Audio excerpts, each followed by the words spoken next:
तो योग में बहुत ज़्यादा रुचि भी रहती थी, वो भी मिस नहीं करना चाहते थे। तो अमृत बेला योग भी करना है तो उसके लिए मैं 1:30 बजे, कई बार 2 बजे उठता था और नहा धो करके मैं सबसे पहले बाबा के कमरे में पांडव भवन जाता था 2-2:30 बजे। तो उस समय मैं देखता था कि आगे कोई एक भाई बैठा हुआ है, मफलर उफलर पूरा बांध के, चेहरा ठीक से दिख नहीं रहा। मैं रोज़ देखता था। एक दिन मैंने सिक्योरिटी वाले भाई से बाहर, वो सब बड़े बड़े भाई हैं, डर तो लगता था, फिर भी हिम्मत करके पूछा कि इतना सुबह सबसे पहले आकर के कौन बैठता है रोज नियमित रूप से? तो मुझे बताया कि ये सूर्य भाई जी हैं, ये सूर्य भाई जी ये रोज आकर के।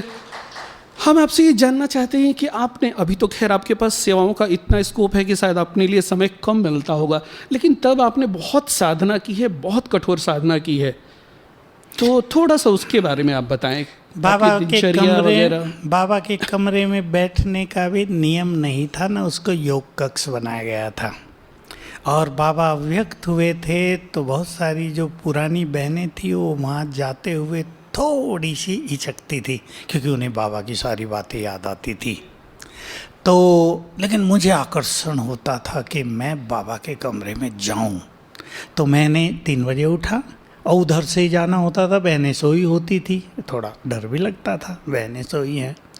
मैं गया, अंधेरा ही अंधेरा, बाबा के कमरे में भी अंधेरा, चुपचाप, किसी की खाट से न लग जाऊं कहीं गिर न जाऊं, तो चुपचाप जाके बैठ गया। 4-5 दिन अंधेरे में बैठा वहाँ, 3 बजे ही होंगे सवेरे के। मुझे बड़ा आनंद आया, मैं जाने लगा। आवाज़ से संतरी दादी उठ गई, कहा कौन? मैं कहा मैं हूँ दादी, क्या करने आए हो? मैंने कहा मुझे बैठना है। वो भी आ गई। अब वो आ गई तो बल्ब लग गया बाबा के कमरे में, बल्ब लगा हुआ तो जलाने लगी। हम 2 बैठने लगे, फिर 2 से 3, 3 से 4, जब आने लगे तो फिर इधर का रास्ता बना कि भाई इधर का गेट खोल दो, उधर का बंद रखो। तो बाबा के कमरे में बहुत ही आनंद होता था। और मैंने शुरू में, बस थोड़े से मैं बताऊंगा, तो बाबा के अव्यक्त होते ही मुझे लगन तेज हुई। और उसके बाद भी जब म्यूजियम बना हमारा, हम उसमें सेवा करते थे, किचन में नहीं थे, तो म्यूजियम की ओपनिंग में सभी बड़े बड़े लोग आए, तो 100-125 हो गए। तो दीदी ने मुझे उसके बाद कहा तुम किचन में जाके माताओं को मदद करो। बस वहाँ मेरा किचन में जाना और मेरा योग श्रेष्ठ होना, बाबा की दृष्टि मिली थी, क्योंकि इस म्यूजियम की ओपनिंग करने के लिए अव्यक्त बाप दादा आए थे, वहीं हम मिले थे, क्योंकि हम सेवा में थे तो हमें आगे बैठाया गया था म्यूजियम की सेवा में। निर्वैर भाई बनवाने आए थे बॉम्बे से, वो मधुबन में तब तक नहीं रहते थे, वो 72 में आए थे। तो मैं किचन में आया, अपना चार्ट लिखता था योग का, हर घंटे में कितना मिनट योग किया। डायरी तो होती नहीं थी, कॉपियाँ। जमुना प्रसाद भाई जो मुरली में मिस खराब हो जाते थे ना कागज़, उनकी कॉपी बना के देता था। मुरली लिखते थे, वहीं मुरली रखता था, 5 बार पढ़ लिया। अव्यक्त मुरली बहुत चलती थी, थोड़ी देर किचन में ही पढ़ते पढ़ते देख लिया। 5 बार बाबा के रूम में जाना।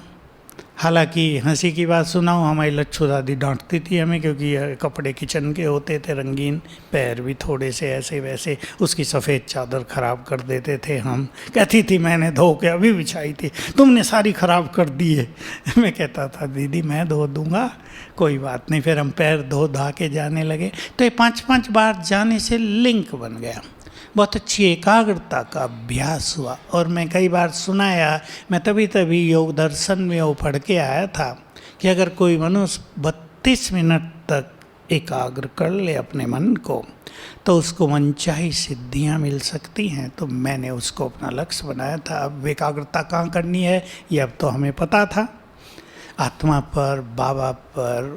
तो बहुत अच्छी साधनाएं हुई और वो बहुत समय तक चली। चार्ट में वैरायटी लिखता रहा, मुझे बाबा की बहुत ज़्यादा गाइडलाइन मिली। एक सुंदर बात सुना देना चाहता हूँ। कैलाश दीदी जो गांधीनगर में है, वो किचन में ही थी और वो ध्यानी भी है। तो रोज़ 2 बार जो भोग लगता था तो वो लगाती थी और ध्यान में जाती थी, संदेश लाती थी। तो हम 10-15 भाई भी बैठते थे साथ में, कभी बाबा के रूम में और कभी हिस्ट्री हॉल में। तो हर बार एक सुंदर संदेश आता था, 1 मिनट का, लंबा चौड़ा नहीं, और उसमें योग की अलग अलग विधि। तो मुझे ऐसा लगा जैसे बाबा हमें रोज गाइड कर रहा है। वो समय बहुत सुंदर था, अच्छी अच्छी योग की विधियाँ। एक हंसी की बात सुना के इस बात को समाप्त करूँगा। वो भोग लगाने जा रही थी, सभी कह रहे थे दीदी बाबा को हमारी याद प्यार देना, हमारी याद प्यार देना। अब हमारे साथ ही तो सेवा करती थी। मैंने हंसी में कहा हमारी याद प्यार नहीं देना। हंस गए सब। तो भोग लगा, संदेश आया, तो ऊपर मैं ही था। तो मैं अपना चार्ट बाबा को दे रहा हूँ, ये बाबा ने दिखाया और बाबा ने संदेश दिया, बाबा को ऐसी याद प्यार चाहिए, बस।